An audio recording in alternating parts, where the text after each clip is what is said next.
Good morning, everyone, and welcome to June's Pitchmaster Workshop. My name is Lisa Freelander. I'm happy to represent Next, powered by Shulman Rogers. Next is an innovative and award-winning legal platform for startup and emerging growth companies. We take a holistic approach to our legal services with fixed fee packages and several value-added platforms, including our newest one, which is NextRaise.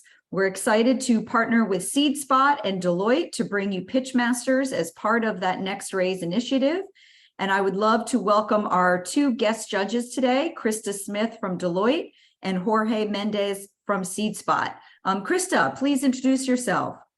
Sure. I'm Krista Smith. I lead Deloitte's early stage practice for the greater Washington area. Nationally, we serve a portfolio of roughly 600 clients in various stages from startup to IPO. One of our most recent IPOs was Kava, that if you may have heard of. I saw that. So exciting. Yep. So we did their audit when they were early stage startup, and now we've got a great public company audit. So that's what we do. Thank you, Krista. And that is what an exciting local story. I remember going to their restaurant a decade ago when they had one little restaurant up in, Rockville, Gaithersburg area. So yep. Congrats on that. Jorge. Yes, hi y'all. Jorge Mendez in here. I'm Senior Program Manager for SeedSpot. SeedSpot is a 501c3 nonprofit organization where we focus on providing early stage entrepreneurs with the training, mentorship, and network that they need to succeed. And throughout the last 11 years, we have worked with over 3,000 early stage entrepreneurs from across the United States and across the world. I lead our virtual programs, predominantly our 2 months accelerator, which is actually graduating after Pitchmasters. I'm going from here to a graduation, as well as the several boot camps and other partnership programs, and also our mentor network as well. So yeah, happy to be here. I've been working with entrepreneurs for the last 9-10 years. I've been an entrepreneur myself as well, and I particularly love pitching and storytelling and getting that clarity in how you communicate the work that you do. And so I'm super excited to be here. Thank you. Thank you. Thank you both. We have two phenomenal guest judges and three amazing entrepreneurs that are going to present three very different companies. So we're in for a treat today. And first up, we have Michael. So Michael, I'll turn it over to you and start the clock whenever you're ready. Thank you, Lisa. Let me go ahead and share screen here.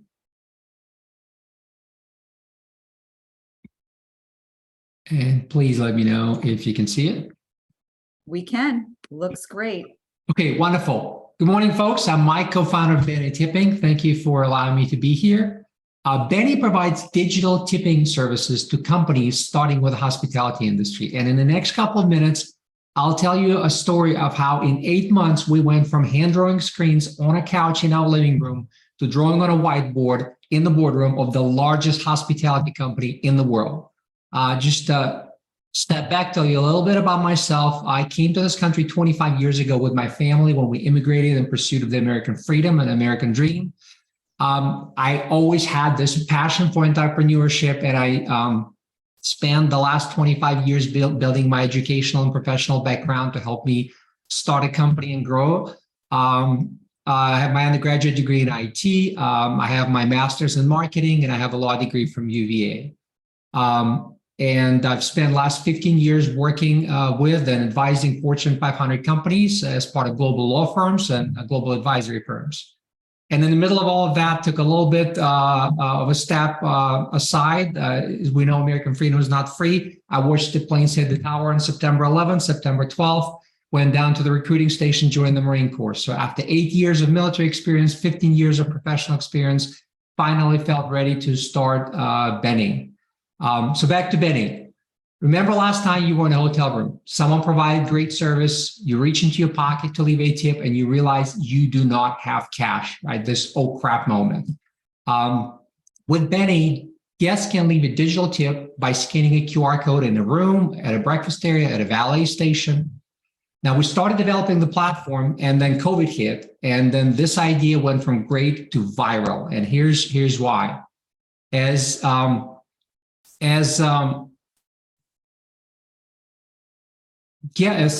COVID subsided, guests flooded back into the hotel rooms.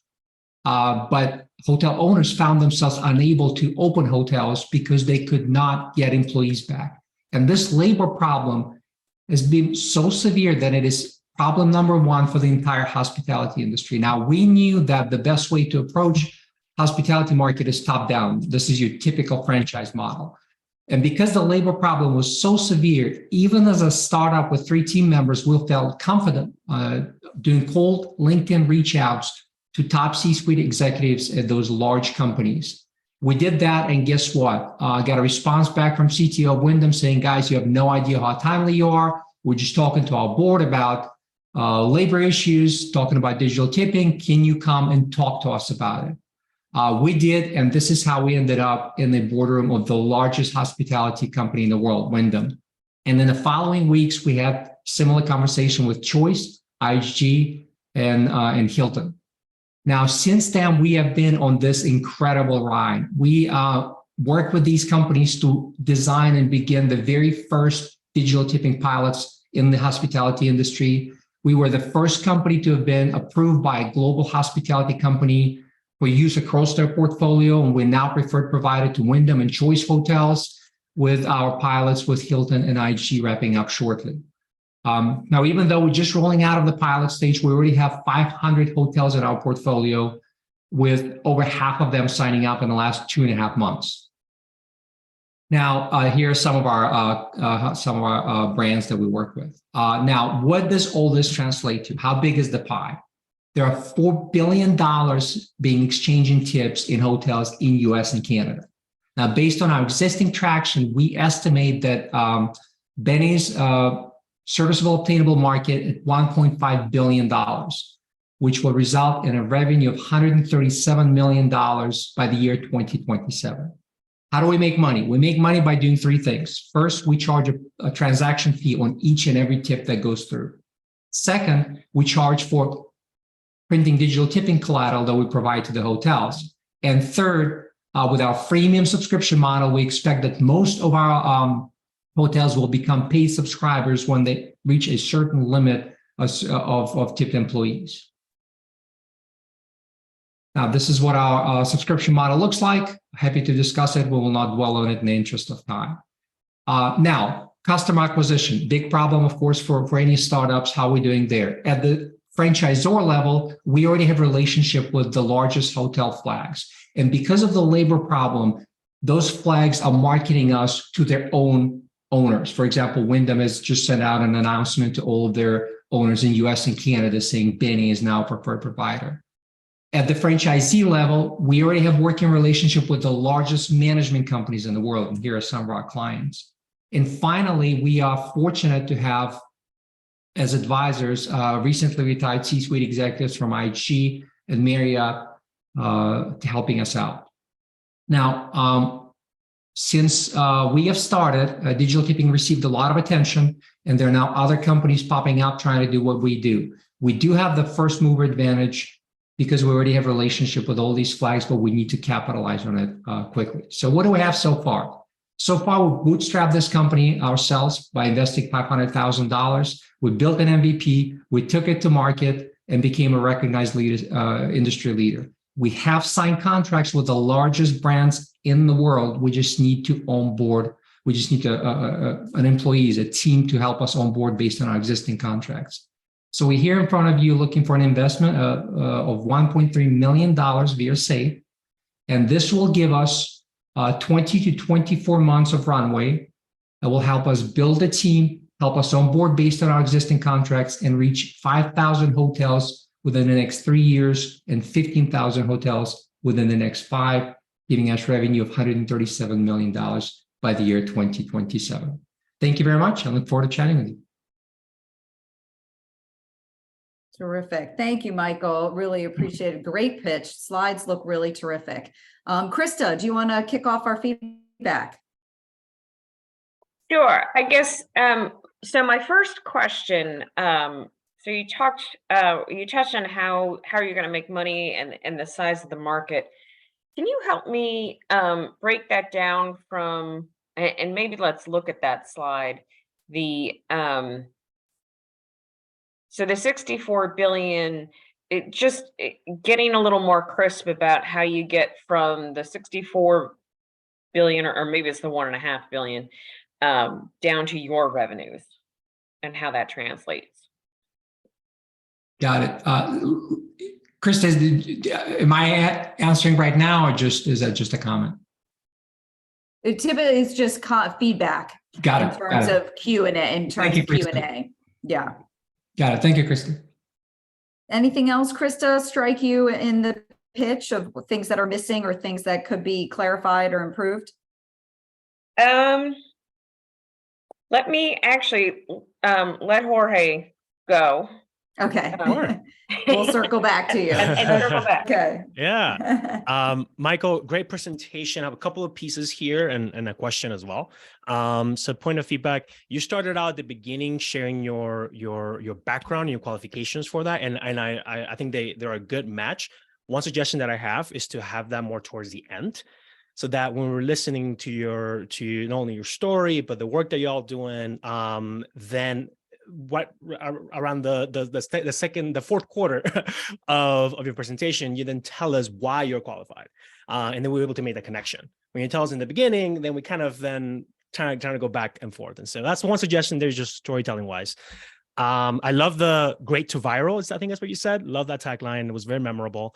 And then here, the Wyndham story. Fantastic. I'm so glad you added it in there. That's such a validating piece. So please continue to put it as a center, like telling us you went into the boardroom, and that's excellent. And then one question that I have, because I'm intrigued. So I was in Nashville for a conference 2 weeks ago at a Marriott, and I had to download an app, the Bonvoy app, right? And you can log into your, not log in. What am I saying? I'm used to digital. You can go into your room using the app. Right, and you can request services and so on. So, what's preventing Marriott from just adding a tipping part to their already existing app? Or even better, have you spoken to hotels about perhaps integrating into their existing apps? Just a thought. Got it. Thank you. Yeah. And also a question. I don't know if you have, but yeah. Okay. Thanks, Jorge. Yeah. I'm going to play a little devil's advocate for you before we go back to Krista.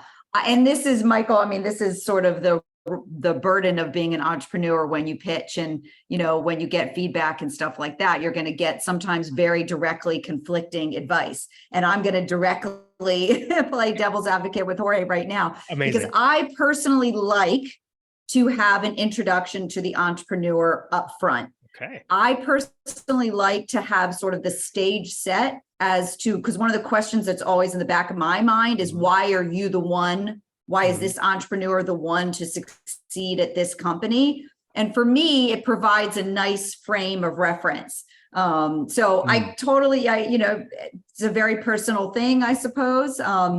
Just, wanted to throw that out there as playing a little devil's advocate. In 6 minutes, you spent maybe a little long. And sometimes you'll have 4 minutes or even less, so you won't be able to be as long in your intro.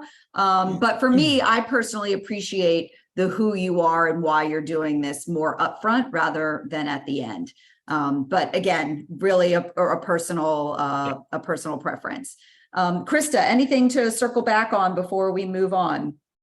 I don't have to take a side between you and Jorge on this, do I? Take Lisa's side. That's okay. No, you do not. You absolutely do not. No, the only thing I would echo what Lisa said about from a timing perspective, it got a little long. Mm-hmm. So that if you're going to do it up front, I would say, and depending on your time, scale it back. Because I found myself, I'm like thinking, all right, like, tell me what Bene is, like, let's get to it. So that's it. Right. So maybe that's sort of the happy medium in between. And Michael, one other thing that sort of went through my mind as you were presenting, and of course, I think it's really important, and as Jorge emphasized, sort of the virality of this and the need for this, and the focus on these service workers and how hard they work, and how how debilitating it can be on their fee, their compensation and whatnot. And then you mentioned that you take your revenue model is taking a percentage of the tips, which I get, that makes total sense. But is the service worker, like, is it coming out, like, is the service worker getting 100% of the gratuity? And is the hotel operator paying you? Like, I think that clarification is really important. And I hope that it's the latter. I hope that it's the business model is that the service worker gets 100% of the gratuity. If that's not the case, then maybe that's something to think about and maybe work towards. But I would clarify that for sure if they do get 100% of the tip, because I think that that's really important. Yeah, they do get 100%. There are optical and legal reasons for that as well. But Yeah. Thank you. Okay, so I would just maybe put an exclamation point on that piece of it. And then the last thing that I'll mention is sort of this education piece. Not only are you making it easier, and I have found myself in that circumstance. I think I just recently emailed you about it. With another app for tipping, but I have often found myself in that situation where I only have a 20 or I don't have anything in terms of leaving a tip. So I think this is so brilliant, but I also think there might be an educational piece that maybe not everybody knows or acts accordingly, that this is something that you should be doing. Right. And I feel like out of COVID, this whole notion of tipping has really changed. Now your takeout services, ask for tips, and everywhere that you go now ask for tips.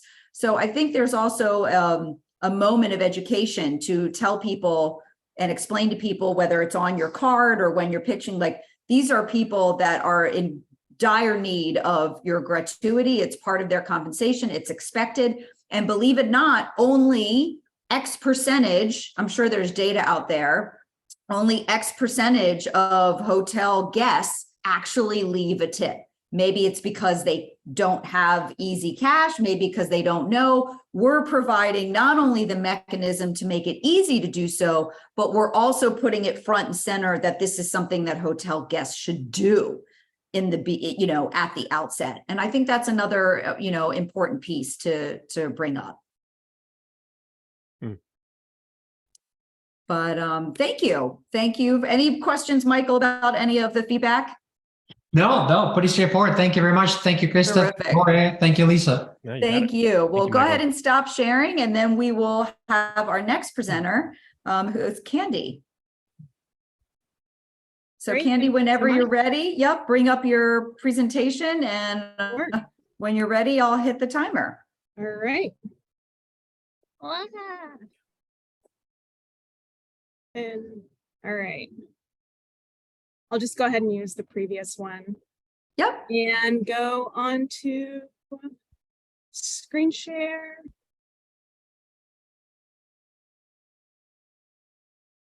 Great. Terrific. All right. And you all can see everything okay?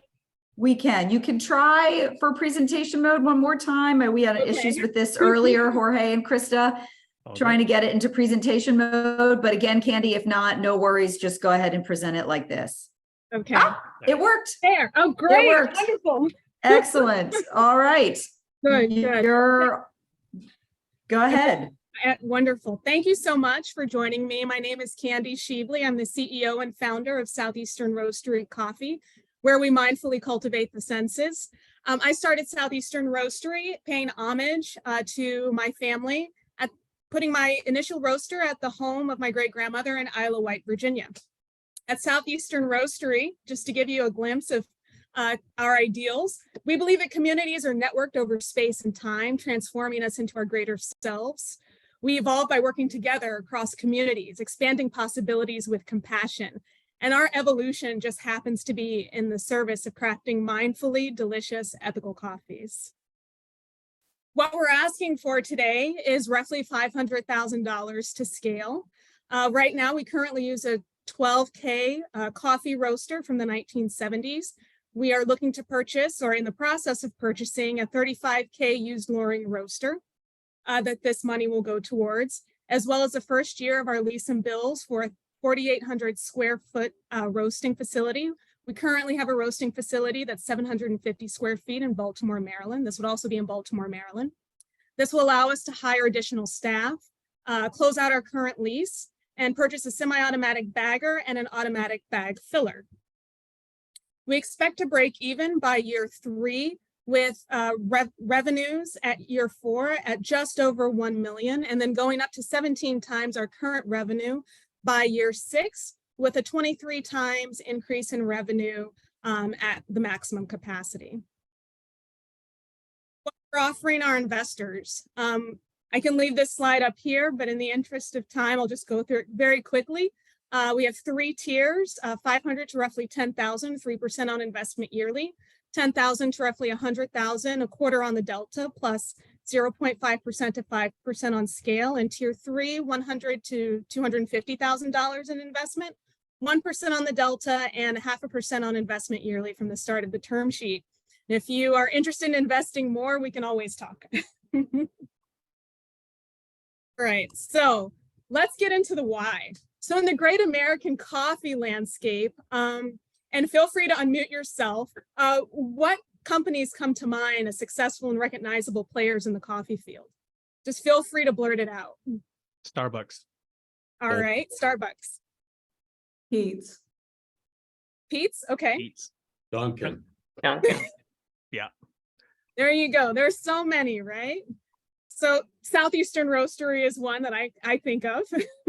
Cafe Bustelo, we've got Maxwell House, Duncan, Donut Shop, Gavalia, Green Mountain, McCafe, Folgers, Pillin, IHOP, you name it.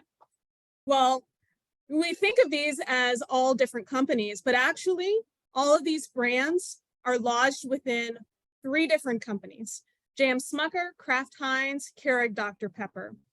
As a roasting company, we do white label toll roasting as well as our own retail sales and e-commerce sales. So these brands, if you know some of them, they don't represent, a lot of these don't represent women-owned brands. A lot of these don't represent minority-owned brands. And a lot of these don't support small-scale growing brands. At Southeastern Roastery, we do. As a wholesale toll roasting client, we support the scale of small and medium-sized coffee brands. We're focused on human and environmental wellness, and we're inclusive. We have our own boutique brand that we sell out of 1433 East Fort Avenue in Baltimore at our coffee lab. We sell in grocery as well as other retail stores and online.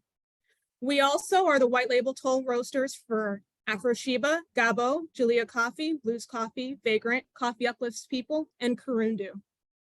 As I mentioned before, we do white label, retail, and e-commerce. 100% of these are BIPOC owned, 83% are direct trade coffees, 66% are women owned, 17% are veteran owned, and we are representing currently 4 global regions, and that's our differentiator. So what is our model for increasing our revenue?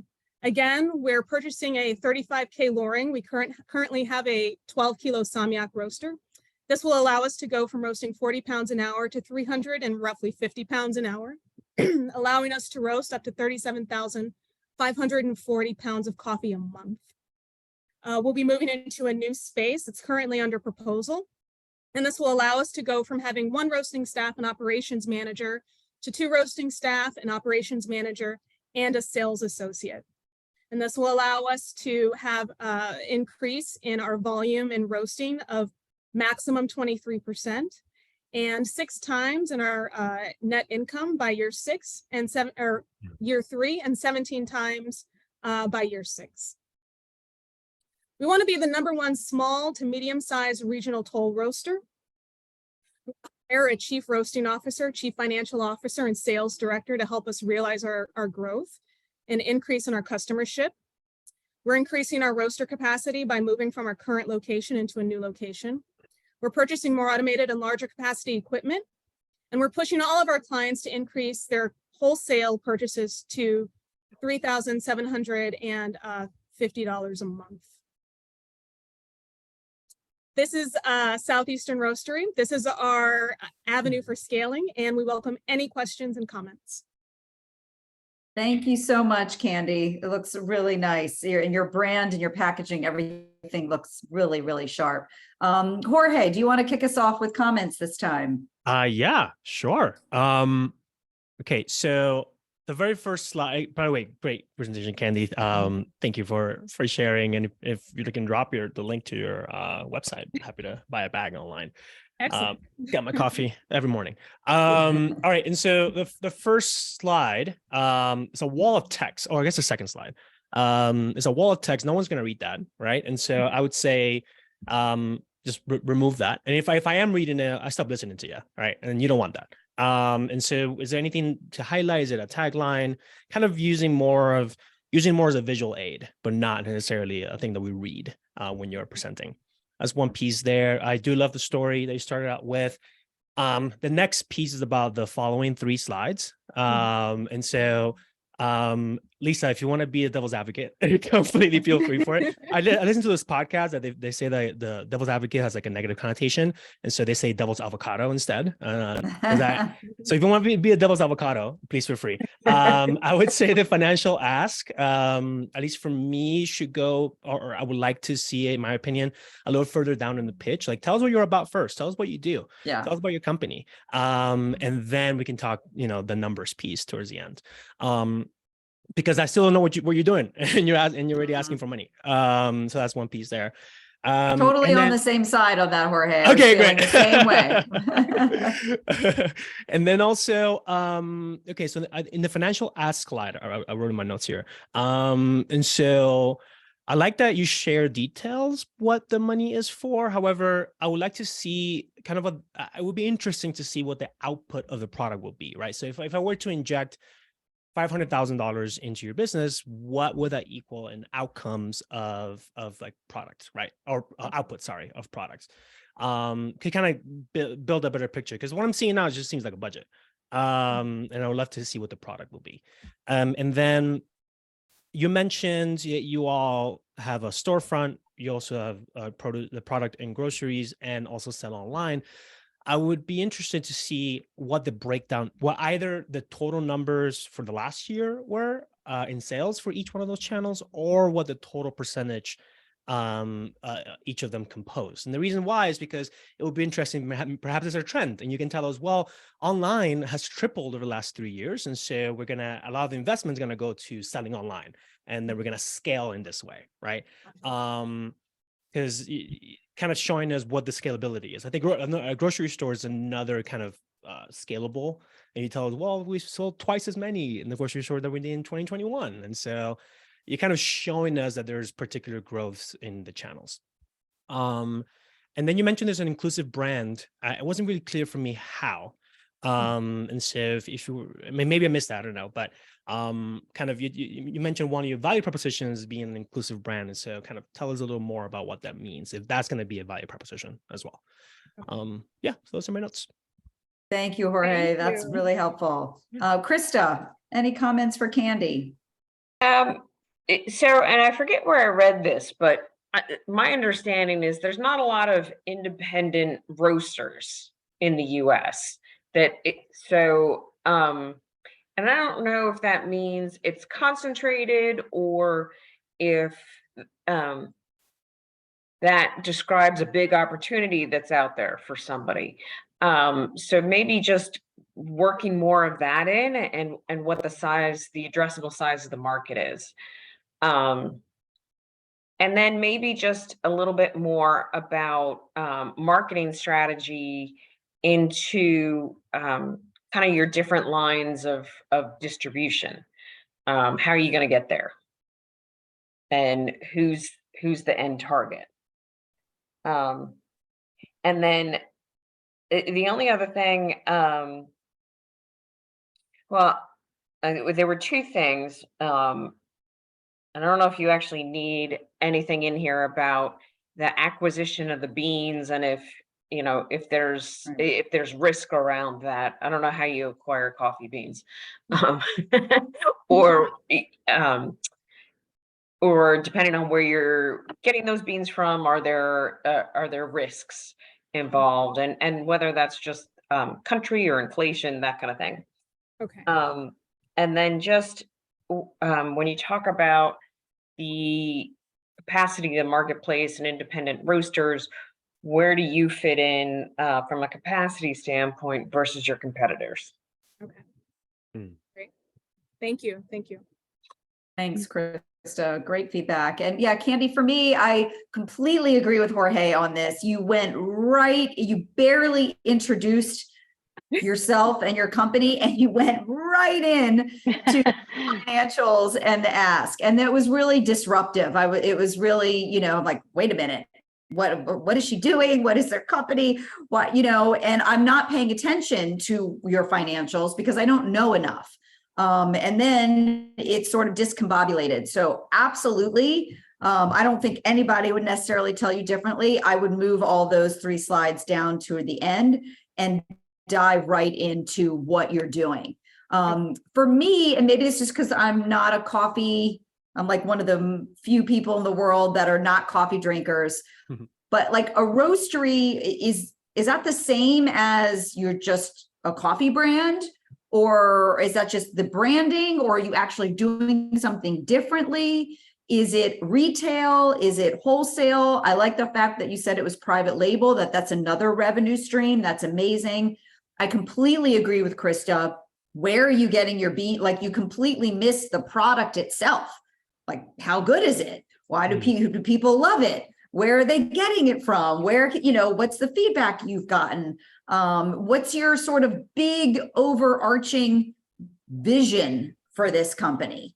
You were very in the weeds, if you will, in terms of your numbers and what you talked about. It was very tactical, and that's fine. That's great. It shows me that you know what you're doing and you're thinking about these things. But when you're pitching, and certainly if you have less than 6 minutes, which you often do, you're sitting in front of an investor. Like, I want the big picture, right? I want to know, where are people getting their coffee from that are sort of in the same sort of space, in this curated, branded, social impact sort of coffee brand. Where you're getting, how you're making your coffee, is it good, what your current revenues are, like right out of the gate. You have retail, and then you have wholesale, and then you have your private label. What's your revenue in each of those columns? How are you going to grow that revenue? I get that the money, which come at the end, we're looking to raise $500,000. I don't need the breakdown like this. $500,000. So to Jorge's point, we can go from, $100K in revenue a month to, 5X that, by being able to have higher capacity, hiring in sales, hiring in marketing, and stuff along those lines. So I got that you were sort of I don't want to say social impact brand, but some sort of curated coffee brand that apparently cares about the environment. And you did mention some women, BIPOC owned and veteran owned and all that, and that's also awesome. But I didn't really get the full picture that I think you would probably want to deliver when you're asking for an investment. Does that make sense? Mm-hmm. Mm-hmm. Yes, I appreciate this. Thank you so much. This is all. Yeah. Any questions for Crystal, Jorge, or myself about any of the feedback? Nope, it's very clear. Thank you. Okay, awesome. Thank you, Candy. You can stop sharing, and we will welcome our last entrepreneur, Karen, whenever you're ready to go.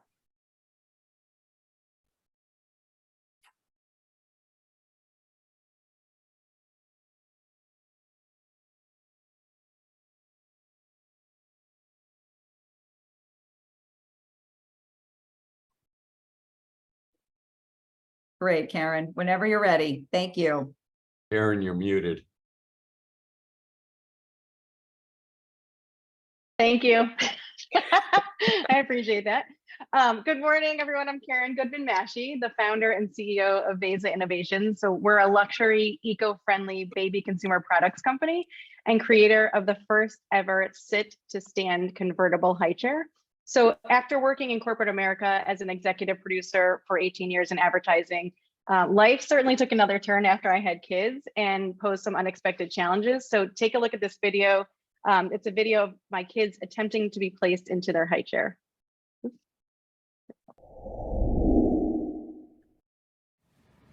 Okay, time to sit down. Okay, Eric.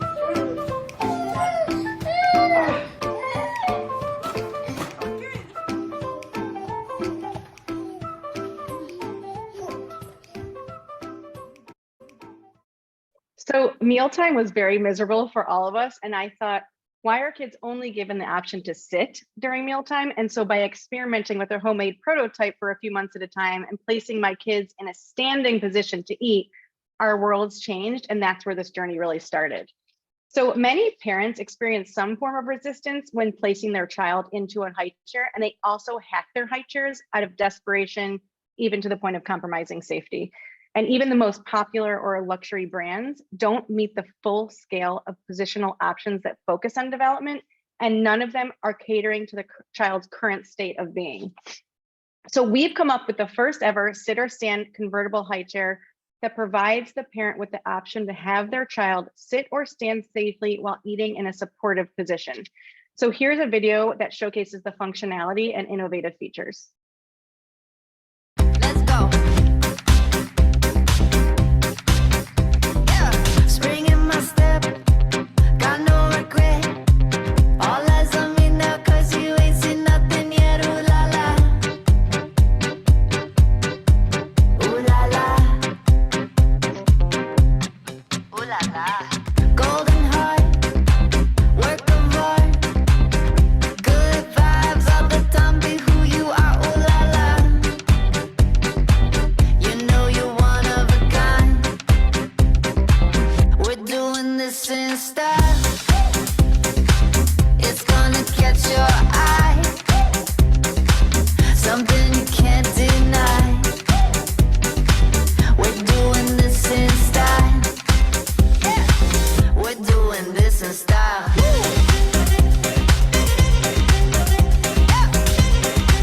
There you go. Let's go. So we have totally revolutionized the common high chair with this sit or stand feature. And we also have other proprietary features that no other company has. And we're also patent pending. We have been working with a team, I'll put this quote up in a second, but we've been working with a team of pediatric experts when designing the high chair to ensure that children have the proper support once they're developmentally ready. And to quote one of our occupational therapists on our advisory board, by providing a sit or stand option, what we're doing is limiting grazing, increasing nutrition, and providing a setting where the child can develop their fine motor skills in their natural position. So this pertains not only to mainstream families, but also those with physical and or developmental disabilities. So if you, I should say equally as important is grounding. So if you've ever sat at a bar stool and there's nowhere to put your feet, you're not alone. You're always looking for that grounding, and so are kids. Pediatric experts really encourage consumers to purchase high chairs that promote proper trunk and foot stabilization, which can improve the child's ability to swallow and the dexterity to finger feed. And so VESA is offering the first ever weight-bearing foot platform to support the child in the standing or sitting position. So even if the child is not resistant to sitting, it's important to note that by giving them these positional choices, which we call body autonomy, we give them the freedom to explore their fine motor skills, which is key for development. So this really benefits all children in addition to other unique and helpful features. So VESA is very different than every other leading luxury brand out there, and we're creating a whole new methodology around mealtime. From a market size perspective, in 2031, the global high chair market is projected to be valued at 1.8 billion, and their premium market alone is projected to be at 1.029 billion. As a company, we're wholly committed to sustainability, waste reduction, and using non-toxic materials through all of the products that we create. We've started to gain some traction. We've onboarded our lead investor. We've been in talks with an ex-NFL player who has a lot of relationships in the baby community. Because of my past corporate experience, I have a lot of connections to different agents and celebrities. And so we're in touch with Jessica Alba, who owns a $1.7 billion baby company, as well as Babylist, who's the leading marketplace and commerce destination for baby products. So how will we get to market? Between 2023 and 2024, we're looking to onboard a strategic partner. We have connections to many trusted manufacturers. I just touched upon how I have connections to various celebrities and influencers, in addition to connections with various buyers. Projection-wise, these projections are based only on the mid-level and high-end level luxury market in the US and Europe. And as it pertains to what % of the market we'll capture, we'll start conservative and then get aggressive in year 4 based on executing a strong marketing and distribution plan. And then lastly, we're looking to raise $650,000 in 2023 so we can continue to build out our prototype, continue our marketing efforts, and explore manufacturing. And in 2024, we're looking to raise $3 million. That will allow us to build our high-end prototype and get production ready. So again, between now and 2024, we're not only looking for investors, but as mentioned, we're looking to onboard a strategic partner to help us get to market. Thank you so much. Thank you, Karen. Wow, truly, truly remarkable and innovative. Krista, do you want to kick us off this time? Sure. I am thrilled to say that this is a problem I never had. I can only imagine. We had other issues, but not this one. When you think about the marketplace, and so my kids are 16 and 19 now, so I have no idea how much a high chair even costs anymore. Where is the pricing for your product targeted in relation to like the standard? Do you want me to answer that? Oh, that's right. Well, you don't have to answer it, but that's just something you want to fit. Yeah. You may want to fit in, because I'm getting the sense based on your slides that you're targeting a higher end product. So I'm just curious from a price point where that puts you. Okay. Yeah, I have that in my extended presentation, but I will think about putting it in there. Thank you. Okay. And then the only other feedback I'll give before I let Jorge chime in, videos can sometimes, they're great if they work, but sometimes they don't. So that's, I've seen it go well, and I've seen it go badly. So that's just something to keep in mind. Now, having said that, I liked that the video kind of showed me how it worked, so I got a better sense of it, but that's just something to be aware of. Thank you. Thanks, Krista. Jorge. Yeah, I gotta second both the price point piece that Krista said, but and also the video piece as well. The videos are hit or miss, exactly what I wrote in my notes too. I believe the first video you that was in presentation was excellent, because it really just it tells us the whole story of the struggle. You could have described the struggle in like a slide and bullet points, but the video just like does such a much better job. And it's like it's probably, you can probably shorten it by like 2 seconds, right? But it's kind of like in the right amount as well. I have issues with the second video. So the second video, the audio was like very distracting. Now the song pumped me up. I gotta be real here. However, it would have been, I think, better if it would have been muted and you would have described what's going on in the video, right? And so I think just the added layer of you telling us, describing when the tray moves and the materials, like we were reading on the video, sustainable materials. All right, tell us where they come from. Then you tell us where they come from, right? Kind of add more. There's a lot of space in there to add more value, or not value, that's the wrong word, but kind of add more details about the product itself. So that was a missed opportunity there. And then pediatric experts weigh in, really like that. Great traction as well so far. You kind of showed us projections, a chart, right? And you were saying that in year 4, you're going to be more aggressive. And it's like so hard, particularly when you're in this stage, when you're still trying to figure out what the business model is and like, how much you're going to price it, where are you going to sell it? It's so difficult to measure to 2028.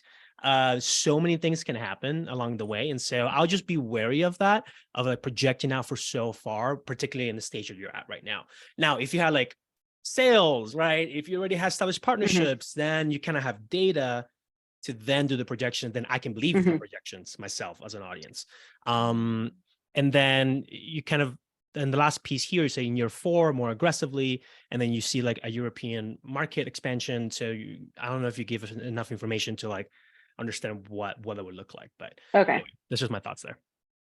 Yeah. But Thank you. overall, Thank you yeah, both. my wife and I are planning, so thinking seriously about babies in the next like 24 months, and so We'll talk.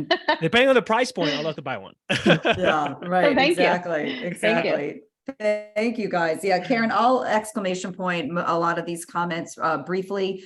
The first video was great. The second video did not do it for me. It was way too long. The baby image in there was weird. It was like grayed out. And I think if you just showed like a super simple, even if it was just a movable slide that goes up and down and talk about it, to Jorge's point, Okay. is all you need. It took up way too much time. It was kind of hokey. It was a lot of information I didn't really care about, because all I really wanted to see was this sit and stand motion. And how Okay. easy is it to go from one to the other? Like you showed the baby Okay. in, you had to take the baby Yeah. out, then you put the baby back in. Like all I want to see is, if I start sitting, how easy is it to stand? If I start standing, how easy is it to sit? That kind of thing. Okay, That cool. point about having the bar below is I think that's really important. I definitely think that. And how could we not have high chairs with things below? Like that's just common sense, but you're right. You have to tell us how much it costs. You have to, do a competition, even though there's no competition for your high chair. You need to do like, what are the top selling high chairs at various different price points? And this is where we're going to slide in. You have to tell me that. You have to tell me how much it's going to cost you to manufacture it, because you're at this super early stage. You're raising to go to market. You're raising to build out your prototype even. So totally agree with Jorge. Your financials are completely worthless at this point. You need to help us understand the size of the market, which you did about high chairs. But if there's any way to have data, even if it's anecdotal, about the number of kids or the percentage of kids that, or parents that experience what you experience with your 2 kids in terms of the high chair issue, that's what I want to know. I want to know how big of a market this is in terms of how big is the problem. And is this a nice to have based upon your price point? Or is this going to be like a transformative must have for all new, there's always that one baby product that comes out that is really something that everybody, then runs to. So where does your high chair fall in that? So I think those are, given the stage where you are, it's really important to emphasize all of these things. And then on your traction stuff, it's great that you have these introductions and you're sort of going there already. I'm seeing and mentioning an NFL player that's in the baby space makes no sense to me. I just don't make that connection without knowing more. But I think it's more like, what is your go-to-market strategy in terms, you're going to raise money, you're going to have what, 100, 500, 1,000, how many high chairs? Where are you going to put them? Are you going to give them away? Are you going to do a beta of any kind in any kind of environment to learn more? Like you don't even have a product that's out there yet. So it's a really interesting and difficult point to sort of explain and raise money. So I think the more you can do in terms of telling me really the size of the problem, where you're going to fit in the competition, how much it's going to be, and how you're going to manufacture your first 500 or 1,000, test them, go redo whatever you're going to learn from that, and then get out into the market. Cool. Thank you so much. Any questions about any of the feedback? No, I think, it's interesting. I do have a lot of that. I just didn't put it in the 5-minute version or the 6-minute version. So I'll have to rethink just the 6-minute version again. I think you should. And if you don't mind, stop sharing. We've got some questions in the chat or some comments in the chat that we can look over. So I encourage everybody. Jan had some comments in here for everybody, and Candy put in the links. That's great, Candy. We'll go buy some coffee. A comment about, does it tip over easily? I would imagine, Karen, the answer to that is no. Is you've sort of spec'd out your grounding. Yeah, we've been working in conjunction with various engineers, plus it has to go through beyond rigorous testing. Right. Lab testing, and they do crazy amounts of testing. Plus, because it's a new product, they're going to actually write standards based on this, and so we're going Right. to do early risk and hazard analysis as well.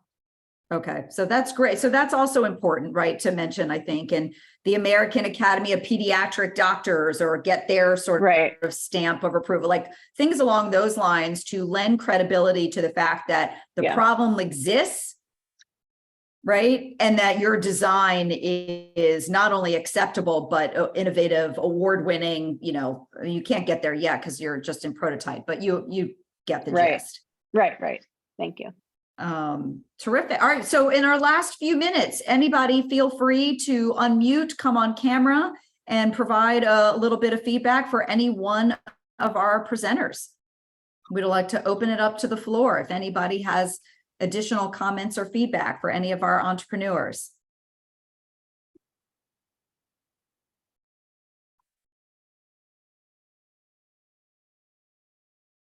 No additional comments. Okay, well, that's terrific. Oh, go ahead. No, Brandon, please.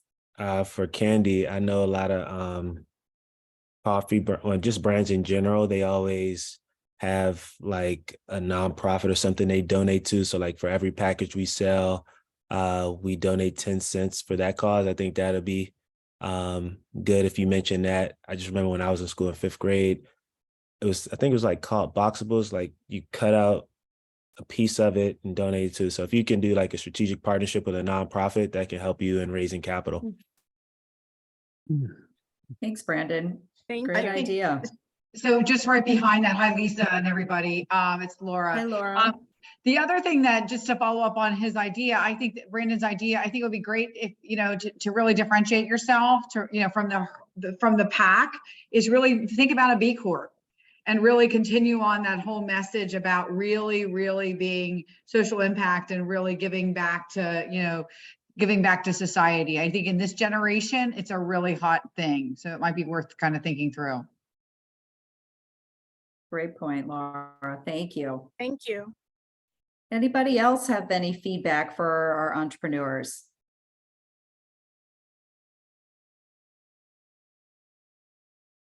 This is Paul Shulman. I just had one quick comment for Michael, which was, I think, interesting. The app is just one thing that struck me is everybody always gives market size and then what percent of that market's, they're going to get to justify their revenue. And I think, the US was 4 billion and your target was 1.4 billion of that 4. So that's like 37.5% of the total US market, which seems aggressive.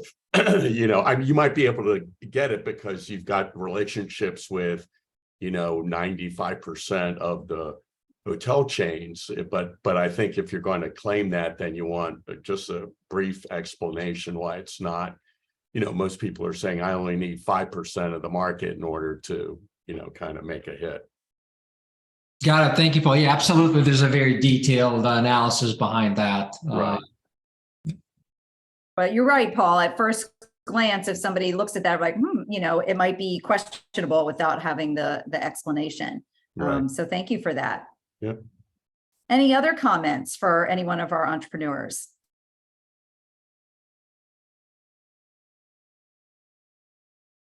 Last call.